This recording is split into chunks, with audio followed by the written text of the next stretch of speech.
Lynette, nasa magkano na lang ba yung bentahan ng karneng baboy dyan sa mga palengke sa Lipa? Magandang tanghali, Aga. Nasa 50 to 60 pesos na ang binaba ng presyo ng karne ng baboy. Ah, Ngayon sa ilang pamilyan sa Batangas, gaya na lang ng palengke dito sa Lipa. Ayon sa mga tindera, sapat pa naman ang supply.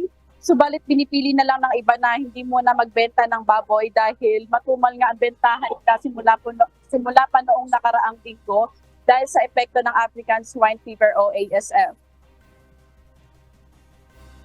Sinabi ng mga tindera ng karne ng baboy mula sa 350 per kilo noon ay ibinebenta na nila ito ngayon sa 280 to 300 pesos na lang upang makahikayat ng mga mamimili na nangangamba sa epekto ng sakit ng baboy.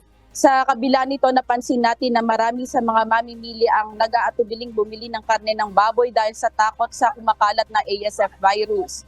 Ang ilang mamimili nagpasya munang umiwas na huwag munang bumili ng karne ng baboy na nagdudulot ng matumal na bentahan sa palengke.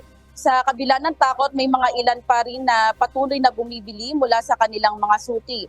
Ayon sa kanila, may mga regular na inspeksyon na isinasagawa sa mga produkto bago ito ibenta sa palengke na nagbibigay ng kaunting kapanatagan sa mga mamimili. Dahil sa pagbaba naman ng benta ng karne ng baboy, apektado rin ang mga karinderya sa lugar na nagdudulot ng pangamba sa kanilang kabuhayan. Sa kasalukuyan, umaasa ang mga tindera at may-ari ng karinderya na muling makakabawi at makakakuha ng tiwala ng mga mamimili habang patuloy ang pag-monitor sa sitwasyon ng ASF sa rehiyon.